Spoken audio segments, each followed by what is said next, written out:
Welcome back to the Want to Know Pod. I'm Seth Engle, I'm Zach Allen. and we are a week removed from a big media availability in State College where we finally got to talk to Franklin and, actually the whole assistant coaching staff as well, which was really interesting.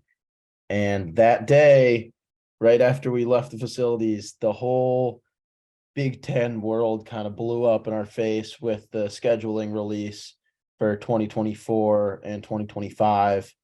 And an NIL merger with two of Penn State's biggest collectives. So we're gonna talk all about that, talk about what we heard about at the avails. And yeah, so Zach, how was your trip out to Pittsburgh last week? Yeah, I mean, it was at the time when all the air quality stuff was going around, and as I kept nearing State College, you could see more and more fog, which was just smoke. So I had the windows closed up, but it was only like 2.5 hours. You know, went there, went back. It was great. It was worth it to talk to all of these assistant coaches, Franklin, everybody. It was very worth it. The real question is, how's your 9 hour drive from Chicago and then back? That must have been brutal. Yeah, it was something. You put on a podcast, you play some music, you sing along, you just go through these whole discographies, and then you're kind of just there. It was definitely a humbling experience, but it was also worth it. Yeah, It was absolutely worth it. Like, it's refreshing. The fact we hadn't talked to any coaches since April, since the blue white game, and it yeah, was just nice to be back out there again, and having as much access as we had that day with a bunch of coaches, I think was really nice. But let's talk takeaways. I think that Franklin went over a lot there. There's changes coming, obviously. Transfers have come in. So there was a lot of focus around Dante Cephas, the coveted transfer from Kent State. Aldavian Collins, who's a corner they just brought in from Mississippi State. Um, and the Old Dominion defensive tackle, Alonzo Ford Jr. Yeah, so they've done some recent work in the transfer portal, and they've pulled some guys in, and now they're officially on campus after all this time. So I know you talked pretty extensively with Marcus Hagans. What are you picking up, I guess, early on from CFIS? What are they saying about his testing numbers? yeah. I mean, I feel like a lot of it. I talked to Mike Yersich too, and I they haven't seen a lot from a practice standpoint. It's kind of just been individual drills from what I could gather, but most of their tests and where he's kind of fit in has been, his personality, his work ethic, his experience. They're all very excited about. I know all the coaches were saying his personality kind of meshes within the room already, and it's only been a few weeks. He has some friends that already are on the team. Um, and they haven't started summer practices yet, so I'm sure they'll be able to reveal a lot more when those start and kind of actually see his skill set in action rather than just on tape. But it's been all good things. I know they've kind of been vague. They've been like, he tests well. That's about all they answered about that. There weren't like specific numbers. Oh, he made this catch. He knows how to do this already. It's kind of just off the field stuff, and most on the field has just been like individual drills that the coaches have seen him do. Yeah, I mean, there's only so much you can say, especially considering they haven't started 1v1s yet. Like, he hasn't really been paired up with a Big Ten caliber cornerback, at least in Yeah. practice. So I guess time will tell there. Um, Yeah, another Hagens was talking about was Keandre Lambert Smith in the slot. They said, or he said, he's looking good. The transitions kind of already happening, and there shouldn't really be any setbacks or anything like that. So I think we'll see a lot more of a big play Dre, as he calls himself, in the so slot, great. maybe Okay, interesting. kind of like Parker Washington a little bit Right. last year. I don't know. So Because when you think of like a number one receiver, and it seems like they've kind of been just giving him that title since spring practice kind of kicked off, he's not necessarily going to be one of those guys out wide. He'll be more, slot oriented. That's what you're saying. Yeah, and I mean, he didn't say why, but I think, the emergence of Trey Wallace has kind of really helped that. Trey, when he came in last season, he'd be out wide, go deep. He obviously, we've seen this offseason, has a crazy vertical jump. Right. So I think paired with Cephas also, who was largely to sideline deep threat at Kent State. I think Keandre kind of fits more in the slot with the roster if Cephas does fill in as the number 3, which, given he's a 2-time All-MAC receiver, I think is kind of a reasonable assumption. But we've also seen Amari Evans and other guys like that kind of step up. But yeah, maybe some more Keandre in the slot this season. Yeah, exactly. And then we also can't rule out potentially 2 tight ends starting. Yeah. And Franklin keeps reminding, everyone of that. Like, that personnel is definitely an option, especially considering, Theo Johnson and Tyler Warren, when you look at the grand scheme of things, are 2 of the most experienced receivers that they have, on roster. So you can't necessarily rule out both of them starting. Obviously, we'll see what happens with Theo Johnson, whether he ends up, starting the season suspended due to his 2 misdemeanors currently in the works. So we'll see about that. Moving forward, another transfer, I want to talk about Alonzo Ford and specifically that defensive tackle room, because Franklin made it a point of emphasis that this is the position he's most excited for is defensive tackle, which is really interesting considering, 7 months ago we were in the Big House press room after that, demoralizing loss to the Wolverines, and Franklin is, basically saying he doesn't have size in the trenches. That's what you need, size in the trenches in order to compete, against the top teams in the Big Ten. Now, it seems like the narrative is kind of flipped. So, what you kind of take away from that whole spiel? Yeah, I mean, I think at one point he said the defensive tackle position could change the defense or something along those. You said it was it could bring the Bring them to a new level. Yeah, next Yeah, level. yeah. Which again is really weird. I mean, I guess they've been hitting the weight room, kind of hitting Chipotle a lot more in the offseason. He said Akeem Beeman was as big as he's ever been, but he hasn't lost that explosiveness. Zane Durant, who's been making a name for himself all offseason, Franklin mentioned again. But I think the big name that Franklin really kind of stressed was Devon Ellie's kind of what's the word? Evolvement into a talented, capable defensive tackle in the trenches that can kind of hold his own against these teams like Michigan, these run heavy teams. Illinois is going to be another one this season. And so I think we're in for a much different season from the defensive tackle position for Penn State football. We all know what the defensive ends can do. We know that room is arguably the deepest on the team. But now you have these guys paired with Alonzo Ford now that can all do it. Keziah Izzard also.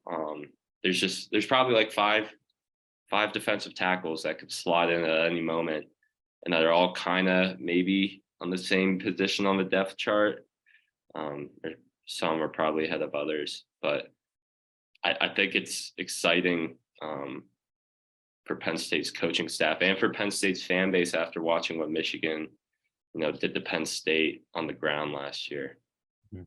Yeah, I mean, and you mentioned that depth chart. I think it's pretty safe to say that we know who those, starting DTs are going to be when it comes to week 1. Devon Ellies should absolutely slot right into that PJ Mustipher anchor of the D line type of role. And right next to him, I mean, no question, Hakeem Beeman, deserves to get that starting spot back. Franklin said that, he has a chance to be one of the best D linemen in the country. And that was a guy that we always kind of thought, he's a little undersized. He's built more like a defensive end and he's playing inside. Let's see how it works out. Apparently he's, put on some size, and Beeman's apparently in for a pretty big year this year. So time will tell.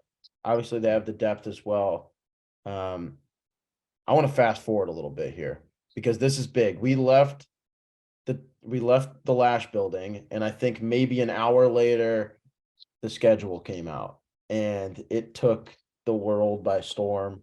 Our niche little college football world, but this is going to be crazy. I mean, these are changes. The Big Ten is now feeding into the rest of the Power Five and abandoning divisions, which they should have done a long time ago, considering that a Big Ten West team hasn't won a conference championship in over a decade.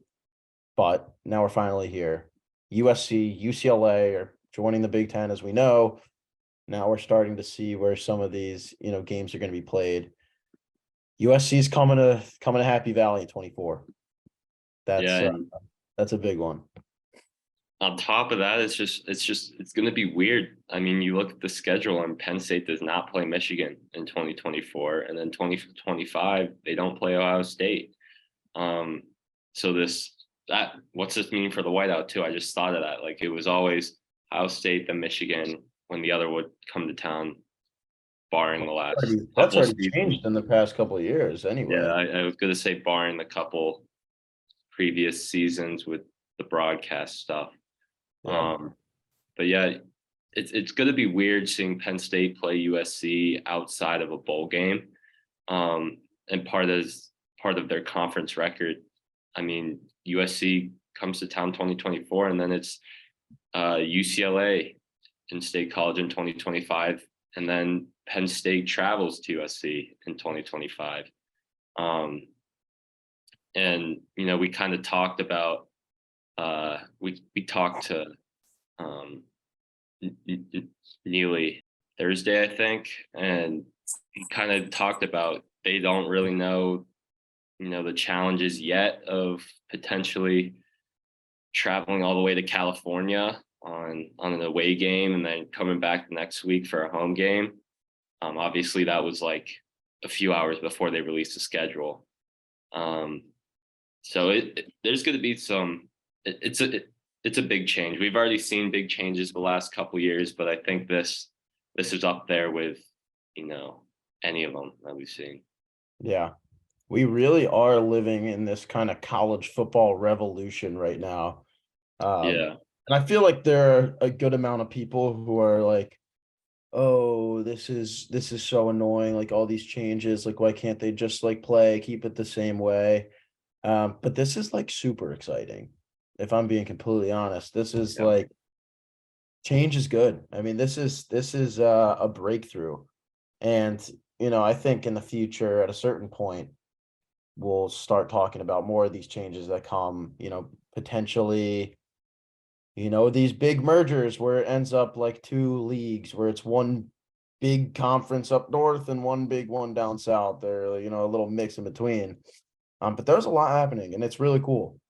Soon after that press conference as well was the merger of Success with Honor and Lions Legacy Club, two of Penn State's NIL collectives. And we all know James Franklin and Penn State football has been catching up in terms of NIL the last 2 seasons or so.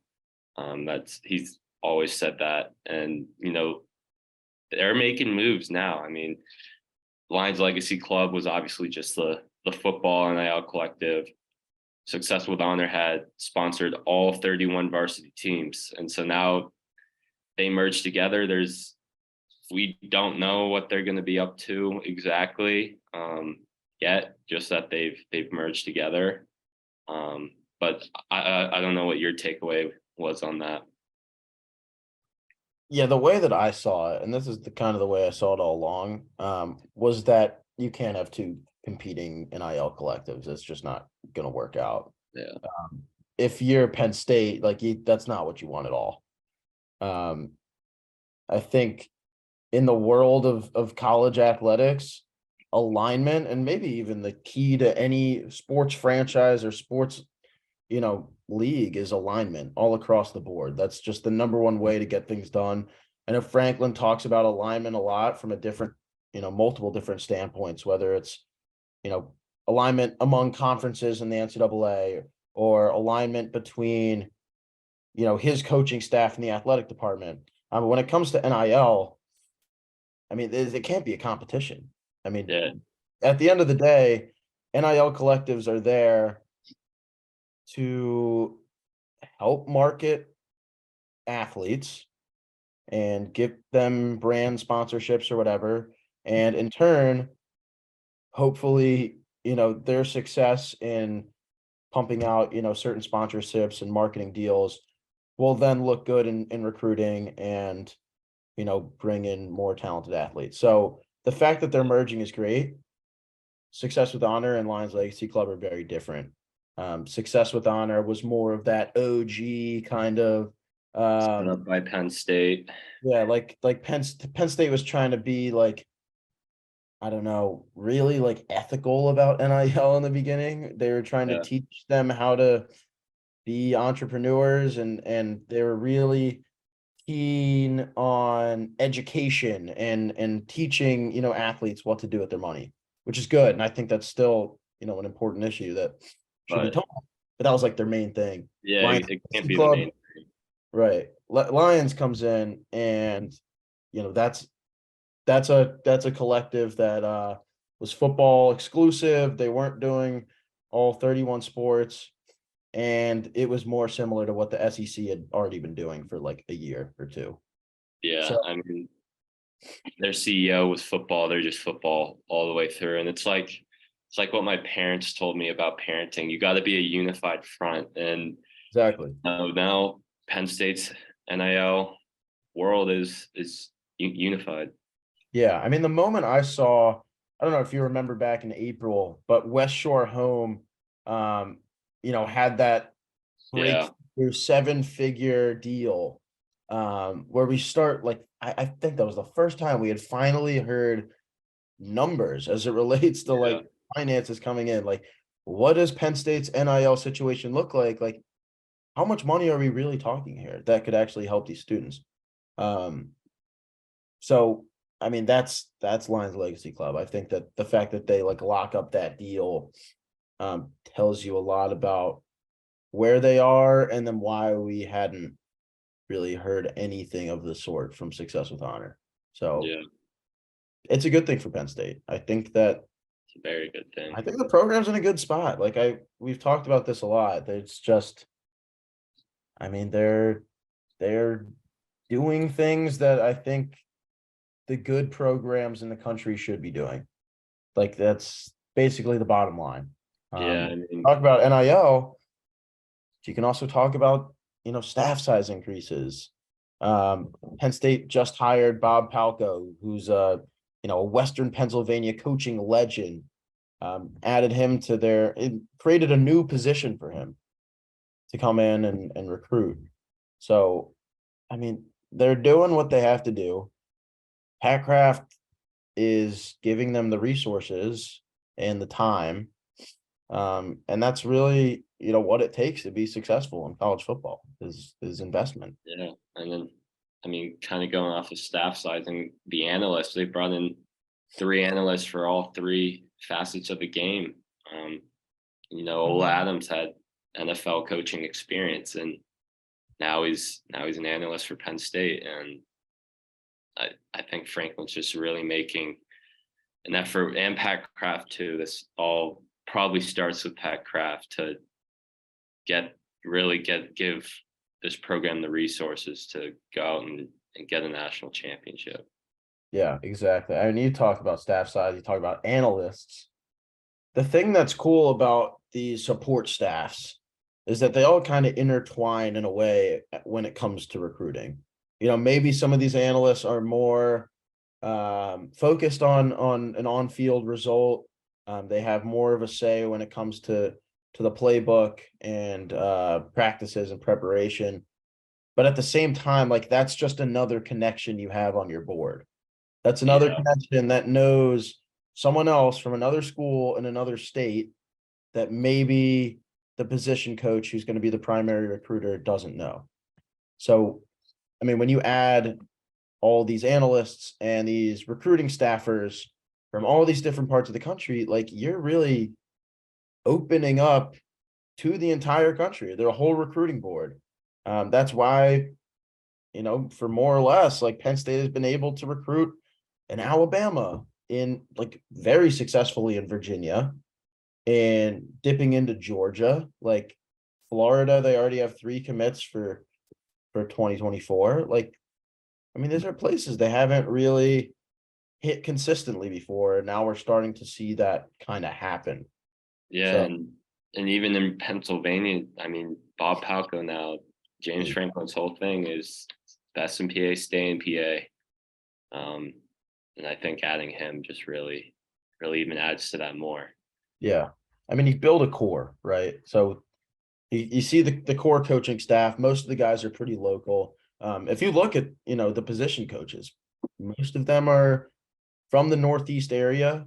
Obviously a couple exceptions, but like that's your core base. And then you can kind of build guys around them from different areas and like really branch out. Mm-hmm. That's what Ohio State has been doing for, how many years, dipping into Texas and, all these southern states. That's what Penn State's been missing on the recruiting front.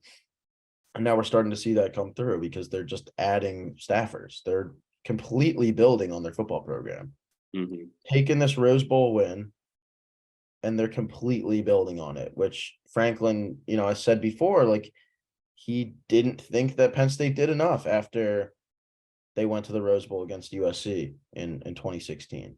Like there wasn't enough done to invest, and now, it looks like Pat Kraft is not trying to make that same mistake. So yeah, not at all.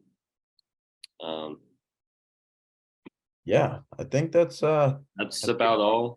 Yeah. Everything that's happened the last week or so. Yeah. I'm trying to see what comes next. So we got Big Ten Media Day in July. But until then, there's gonna be just commitments coming in. We see this every year. The official visits, they flow in June. Maybe you get a couple, right after the visit weekend. And then come July, it's it could get crazy. Yeah. I just feel like all this stuff happens on the most random days. Like there's Yeah. that Sunday, 3 commitments drop. We're like, what's going on? Then, we know we have this assistant coach thing we go to, and then the schedule drops, and then NIL mergers, and it's like spurts of just action. Yeah, you got to keep your push notifications on all times. Yeah, I already do. That's a message to all the 1-0 followers out there. Turn on. I have like probably over 100 push notifications. Get out there. Get on Twitter. Got to do it. Put 1-0 pod on push notifications first, though. Absolutely. All right. Well, that's it for us. Follow us at 1-0 pod on Twitter. And then what is it? PSUcollegian.com now? Is that that's our domain now? I keep forgetting. Yeah, PSUcollegian.com. Yeah, it is. We switched our domain a couple weeks ago, so don't go to the old one. Go to the new one. Read our stuff. We have way more coverage coming out. We have a ton of coverage from this past avail. So make sure to check that out and keep following along.